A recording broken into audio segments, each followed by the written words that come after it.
आखिर क्यों खाया 7 भाइयों ने अपनी ही छोटी बहन का मांस। बहुत समय पहले एक गांव में 7 भाई रहते थे। उनकी एक छोटी बहन थी जिसका नाम था चंपा। वे सब एक दूसरे से बेहद प्यार करते थे। बचपन में माँ बाप के देहांत के बाद वे अपनी जिम्मेदारियों पर खरे उतरे थे। सातों भाई हर रोज जंगल में शिकार करने के लिए जाते थे और उनकी छोटी बहन घर में रहकर उनके लिए खाना बनाती थी। एक सुबह जब बहन अपने भाइयों के लिए खाना बना रही थी, तभी सब्जी काटते वक्त उसकी उंगली कट गई और तेज खून बहने लगा। यह देखकर चंपा घबरा गई। उसने सोचा, अगर मेरे भाइयों को पता चल गया तो वे बहुत परेशान हो जाएंगे। उसने खून रोकने की बहुत कोशिश की, पर जाने अनजाने हाथ से बहता खून खाने में मिल गया जिसे वह बना रही थी। शाम को जब सारे भाई घर लौटे तो चंपा ने उन्हें खाना परोसा। सारे भाइयों ने भोजन को चखा, पर उन्हें खाने का स्वाद असामान्य और लजीज लगा। वे चंपा की खूब तारीफ करने लगे। उन्होंने कहा कि आज से पहले उन्होंने ऐसा स्वादिष्ट भोजन कभी नहीं खाया। अगले दिन सातों भाई फिर शिकार के लिए जंगल गए, पर बड़े भाई का ध्यान उसी भोजन पर था जो उसने पिछली रात खाया था। वह अपने बाकी भाइयों के पास गया और उस भोजन की चर्चा करने लगा। जब रात को वे घर पहुंचे तो उन्होंने चंपा से पूछा,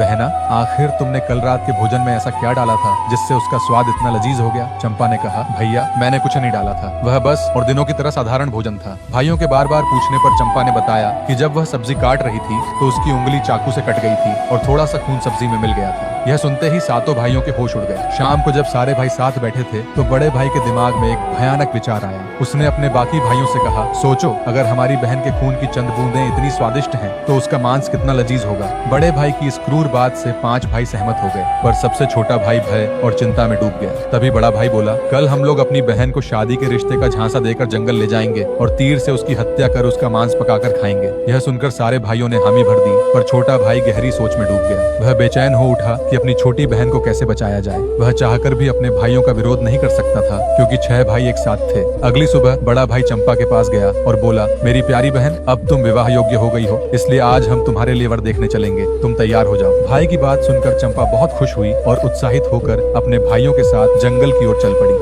रास्ते में चलते चलते वह थक गई और एक पत्थर पर बैठ गई। उसने बड़े भाई से पूछा, भैया, और कितनी दूर चलना होगा? कब आएगा उनका घर? बड़े भाई ने मुस्कुराते हुए जवाब दिया, बस थोड़ी दूर और बहना, फिर हम पहुंच जाएंगे। कुछ देर बाद वे सब चलते चलते एक बरगद के पेड़ के पास पहुंचे। वहां भाइयों ने अचानक चंपा को पकड़ लिया और उसी पेड़ से बांध दिया। चंपा ने घबराकर कहा, भैया, ये आप लोग क्या कर रहे हैं? लेकिन अब भाइयों के चेहरों से प्यार और दया की भावना खत्म हो चुकी थी। चंपा समझ गई कि वे उसकी हत्या करने वाले हैं। वह बेबस और डरी हुई आंखों में आंसू लिए ईश्वर को याद करने लगी। तभी सबसे बड़े भाई ने धनुष उठाया और तीर चलाया। चंपा ईश्वर को याद करते हुए बोली, मारो भैया, मारो, तुम्हारा तीर जंगल की ओर जाएगा। बड़े भाई ने कठोरता से तीर चलाया, पर उसका निशाना चूक गया। फिर दूसरे भाई ने तीर चलाने का प्रयास किया, पर वह भी असफल रहा। इसी तरह एक एक कर बाकी भाइयों ने भी कोशिश की, पर सभी का तीर दूसरी दिशा में चला गया। अब तीर चलाने की बारी सबसे छोटे भाई की थी। सभी भाई चिल्लाकर बोले, एक ही बार में बहन को मार देना, अगर तेरा निशाना चूका तो हम तुम्हें भी जिंदा नहीं छोड़ेंगे। छोटा भाई अपनी बहन से बेहद प्यार करता था। वह चाहकर भी उसे नहीं मार सकता था, पर बहन ने अपने प्रिय भाई की बेबसी समझ ली और मन ही मन ईश्वर से प्रार्थना करते हुए बोली, मारो भैया, मारो, तुम्हारा तीर सटीक निशाने पर लगे। यह सुनकर छोटे भाई की आंखों में आंसू आ गए। उसने कांपते हुए धनुष उठाया और तीर चला दिया।